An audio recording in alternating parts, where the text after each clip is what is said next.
आज के सेशन में हम देखेंगे life process chapter, class 10th का लाइफ प्रोसेस चैप्टर। तो सबसे पहले देखते हैं कि लाइफ प्रोसेस होता क्या है। लाइफ प्रोसेस का मतलब है किसी भी लिविंग ऑर्गेनिजम्स के अंदर जो प्रोसेसेस परफॉर्म्स होते हैं, यानी कि लिविंग ऑर्गेनिज्म की बॉडी में जो सारे फंक्शन परफॉर्म होते हैं, सारे प्रोसेस परफॉर्म होते हैं, वो एक साथ परफॉर्म होते हैं कोऑर्डिनेट करके एक दूसरे के साथ, जिससे कि एक लिविंग ऑर्गेनिजम्स की लाइफ जो है वो मेंटेन्ड होती है। उसको हम लाइफ प्रोसेस कहते हैं। इसमें सबसे पहले हम देखेंगे न्यूट्रिशन हमारा पहला लाइफ प्रोसेस कहलाता है। ये वो प्रोसेस है जिसमें एक लिविंग ऑर्गेनिज्म फूड को इनटेक करता है अपनी बॉडी में और उस फूड को फिर यूटिलाइज करता है एनर्जी को गेन करने के लिए। वो एनर्जी गेन करता है फूड से क्या करने के लिए? अपनी बॉडी को ग्रोथ करने के लिए, रिपेयर करने के लिए और भी वर्क करने के लिए एक्सेट्रा।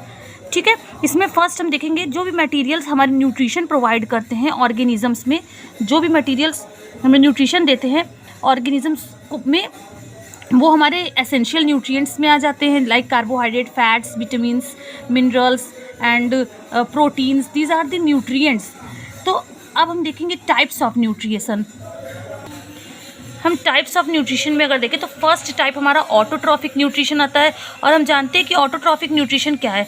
ऐसा न्यूट्रिशन जिसमें कि एक लिविंग ऑर्गेनिज्म अपने फूड को खुद प्रिपेयर करता हो, इनऑर्गेनिक कंटेंट को या इनऑर्गेनिक रॉ मटेरियल को यूज़ करके, जैसे कार्बन डाइऑक्साइड, वाटर, इन सब चीज़ों को यूज़ करता हो और अपने न्यूट्रिशन को, अपने प्रोडक्ट को खुद प्रिपेयर करता हो। ऐसे न्यूट्रिशन को हम ऑटोट्रॉफिक न्यूट्रिशन कहते हैं, जैसे कि ग्रीन प्लांट्स करता है।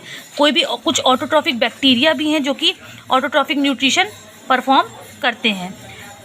अब ऑटोट्रॉफिक न्यूट्रिशन इन प्लांट्स, हम प्लांट्स में ऑटोट्रॉफिक न्यूट्रिशन की बात करें तो हमें पता है कि ग्रीन प्लांट्स जो है वो क्या करता है? ऑटोट्रॉफिक न्यूट्रिशन परफॉर्म करता है कार्बन डाइऑक्साइड, वाटर और क्लोरोफिल एंड सनलाइट की प्रेजेंस में, जिसको कि हम एक नया नाम देते हैं, फोटोसिंथेसिस का नाम देते हैं। फोटोसिंथेसिस हमेशा क्लोरोफिल के प्रेजेंस में होता है। हमें पता है कि हमारे लिव्स में क्लोरोप्लास्ट प्रेजेंट होता है और क्लोरोप्लास्ट में ही क्लोरोफिल होता है और ये हमारे फोटोसिंथेसिस का मेन साइट होता है।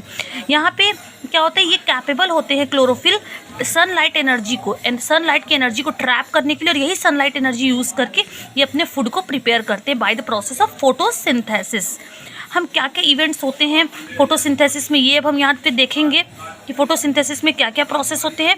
तो पहले इसमें होता है absorption of sunlight energy. Sunlight की एनर्जी क्लोरोफिल द्वारा एब्जॉर्ब की जाती है, फिर उस एनर्जी को कंजर्व करके उसको केमिकल एनर्जी में बदला जाता है। अब केमिकल एनर्जी के थ्रू जो हमारा रॉ मटेरियल वाटर मॉलिक्यूल्स था उसको H2 और O2 में तोड़ते हैं, इलेक्ट्रोलिसिस करते हैं वाटर का।